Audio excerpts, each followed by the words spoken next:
అడ్డుకుంటానికి అక్రమంగా తీసుకొచ్చిన జీవోని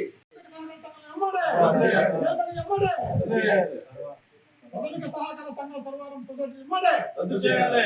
సహకార సంఘం సొసైటీ ఇమ్మడే రద్దు చేయాలి.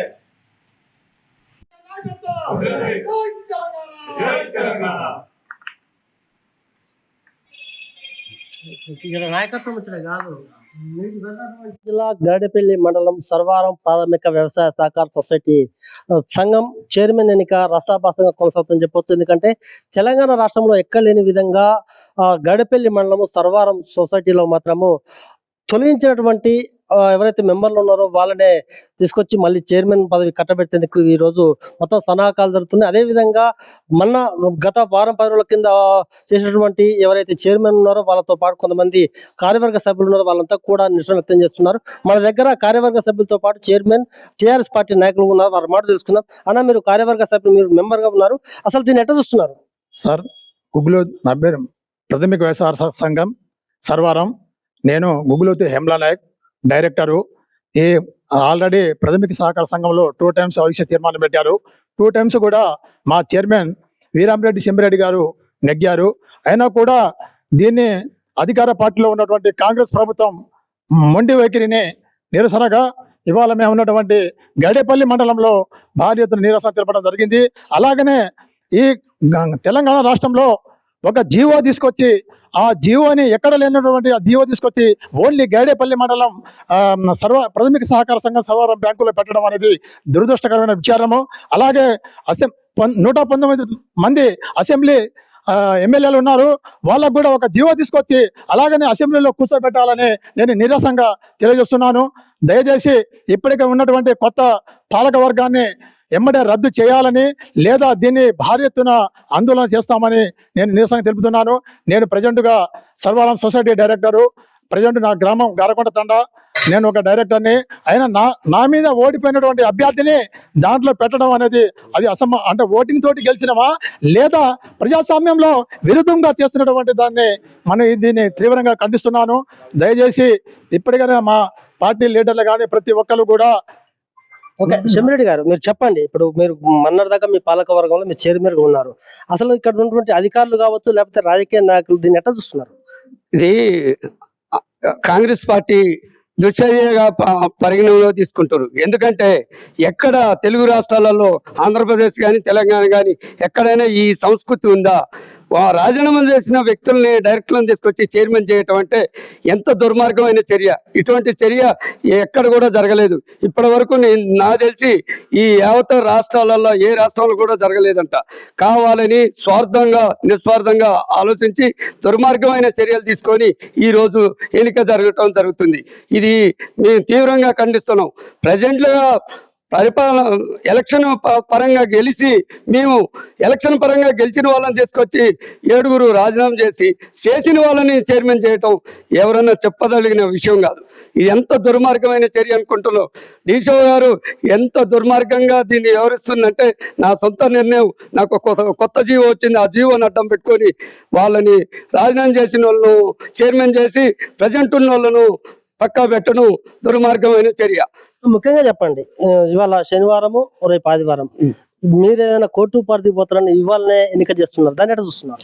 ఇది కావాలని శనివారం రోజు సెలవు ఉంది, ఆదివారం సెలవు ఉంది, 2 రోజులు చూసి ఈ రోజు కావాలని శనివారం రోజు కూడా, అది కూడా శుక్రవారం 7 గంటలకి డీసీ గారు సంతకం పెట్టి ఆ కాపీని రిలీజ్ బయటకు చేయకుండా ఉండి 10 గంటలకి సొసైటీలోకి వచ్చినాక నోటీసులు ఇవ్వకుండా 10 గంటలకి అల్లకి వచ్చే సంతకాలు పెట్టి అల్ల కూర్చోబెట్టుకోవటం ఎంత దుర్మార్గమైన చర్య అనుకున్నావు.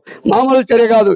ఇటువంటి దుర్మార్గమైన డీసీ గారు చేసిన తప్పుడు ఇంకొక డీసీలకు కూడా, ఇంకో చైర్మన్లకు కూడా ఇది చెప్పదగినది కాదు. నోటీసు ఎప్పుడైనా సహకార చట్టంలో ఎప్పుడైనా జీవో వచ్చినప్పుడు దాన్ని నోటీసులు ఇచ్చి 2 రోజులు టైం తీసుకొని ప్రమాణ స్వీకారం ఉంటుంది.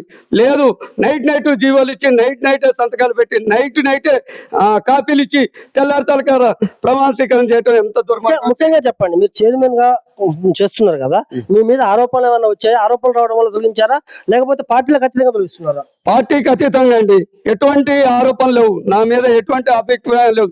2 సార్లు అవిశ్వాసం పెట్టి ఆ పరువు పోతని రాజీనామా చేశారు. దాన్ని అడ్డం పెట్టుకొని రాజీనామా చేసిన వ్యక్తిని 6 నెలల తర్వాత తీసుకొచ్చి చైర్మన్ చేశారంటే ఎంత దుర్మార్గం చర్య! ఈ చర్య ఎక్కడ కూడా జరగదు. ఇటువంటి దుర్మార్గమైన డీసీఓ గారు ఎక్కడ కూడా ఉండరని నేను అంటున్నాను. మన దగ్గర వీళ్ళకు మద్దతుగా టీఆర్ఎస్ పార్టీ నాయకులు కూడా ఉన్నారు అన్న, చెప్పండి. ఇప్పుడు అంటే అధికారంలో ఉన్నటువంటి కాంగ్రెస్ పార్టీ మీ మీద కొంత పెత్తనం చేస్తున్నట్టు తెలుస్తుంది, దాన్ని ఎట్లా చూస్తున్నారు మీరు? ఇప్పుడు వాస్తవంగా ఈ తెలంగాణ రాష్ట్రంలో ఇవాళ దరిదాపుల 10 సంవత్సరాల కాలం పాటు బీఆర్ఎస్ పార్టీ ప్రభుత్వంలో అరాజకాలు అలజడులు సృష్టించకుండా అందరికీ అనేక సంక్షేమ పథకాలు ఇచ్చి ప్రజలలో రైతాంగానికి కానీ ఉచిత కరెంటు, రైతు బంధు, రైతు బీమా లాంటి పథకాలు అమలు చేసి ప్రజల్లో చాలా మంచి మార్గాలు తీసుకొచ్చారు. ఇవాళ కాంగ్రెస్ పార్టీ ఇచ్చిన హామీ చేతగాక ఇవాళ మొత్తం అలజడి సృష్టించి ఎక్కడో పిఎస్ఎస్ చైర్మన్ల మీద, ఇవాళ అక్కడక్కడ గిరిజన రైతుల మీద, రైతాంగం మీద దాడి చేయటం, ఎక్కడ పడితే అక్కడ అరాచకాలు సృష్టించి ప్రతి ఒక్కరు కూడా ఇవాళ మా ప్రతిపక్షంలో ఉన్న బీఆర్ఎస్ పార్టీ వాళ్ళ కార్యకర్తలని చిత్రహింసల గురి చేసి అక్రమ కేసులు చెప్పండి. సర్వారం పిఎస్సి గురించి చెప్పండి, ఎట్లా చూస్తున్నారు మీరు? అయితే పిఎస్సి చాలా బ్రహ్మాండంగా చైర్మన్ చెంబరెడ్డి గారు అయిన కాడ నుంచి అది 1,40,00,000 మైనస్ లో ఉందండి సొసైటీ.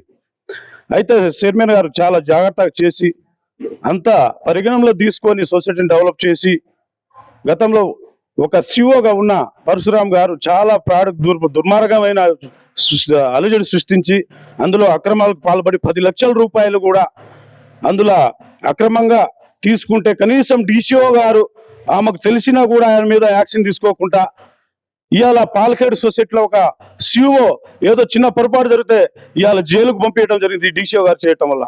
వాస్తవంగా ఇది ఉత్తమ్ కుమార్ రెడ్డి కావాలని కాంగ్రెస్ ప్రభుత్వం బీఆర్ఎస్ పార్టీకి ఏది దక్కవద్దు. ఇప్పుడు రేవంత్ రెడ్డి గారు అప్పుడప్పుడు అంటారు, నేను కేసీఆర్ నామమాత్రం లేకుండా చేస్తా. అయ్యా ఉత్తమ్ కుమార్ రెడ్డి, రేవంత్ రెడ్డి, మీ చేత కాదు కేసీఆర్ ఆనవాళ్ళు లేకుండా చేయటం మీకు చరిత్ర కాదు, మీకు ఏది చేత కాదు. కాబట్టి ఇవాళ పిఎస్సిసి చైర్మన్ల మీద పడి ఇవాళ మీ కసి తీర్చుకుంటారు. ఇప్పటికీ రేపు జరగబోయే స్థానిక సంస్థ ఎన్నికల కాంగ్రెస్ పార్టీని కూడా దుర్మార్గమైన పాల్పడుతున్నారని జనాల్లో కూడా చాలా తీవ్రమైన వ్యతిరేకతలు వస్తున్నాయి. రేపు ఇవాళ ప్రజాస్వామ్యంలో లేని విధంగా మీరు అలజడి చేయటం వల్ల రేపు మొత్తం కూడా మా బీఆర్ఎస్ పార్టీకే విజయ క్షేత్రాలుగా చేకూరుతాయని మన దగ్గర సహకార సొసైటీలో ఎందుకు చెంబిరెడ్డి గారు తొలగించవలసి వచ్చింది, మళ్ళీ కొత్త చైర్మన్ ఎందుకు అనుకుంటున్నారో క్లుప్తంగా చెప్పండి. హుజూర్నగర్ నియోజకవర్గంలో అతిపెద్ద మండలం అయినటువంటి గరిడేపల్లి మండలము టిఆర్ఎస్ పార్టీ ప్రతిష్టాత్మకంగా, బీఆర్ఎస్ పార్టీ ప్రతిష్టాత్మకంగా ఉంది. ఇది ఎలాగైనా గరిడేపల్లి మండల హెడ్ క్వార్టర్లో టిఆర్ఎస్ బీఆర్ఎస్ పార్టీ కండవలు కనపడొద్దు అనేటువంటి ముఖ్య ఉద్దేశంతోనే ఈ నిర్ణయాలు తీసుకుంటున్నారు. వీళ్ళు దాదాపు నవంబర్ 2024 నవంబర్ నెలలో దీని మీద అవిశ్వాసం కొరకని లెటర్ ఇచ్చి తర్వాత ఎన్నో సార్లు దీన్ని ఎస్కేప్ చేసి ఎలాంటి మెజార్టీ లేకున్నా అవిశ్వాసం వీగిపోయినా కానీ చెంబిరెడ్డి గారే దీని చైర్మన్గా అయిండు. దాన్ని జీర్ణించుకోలేక ఎన్నో అక్రమాలకు, ఎన్నో దుశ్చర్యలకు పాల్పడి కాంగ్రెస్ వాళ్ళు గరిడేపల్లి మండలంలో తలెత్తుకొని తిరిగేలేనటువంటి విధానానికి అడ్డుకట్టేయాలనే ఉద్దేశంతో ఈ చెంబిరెడ్డి గారి మీద ఈ నిర్ణయం తీసుకోవడం జరిగింది.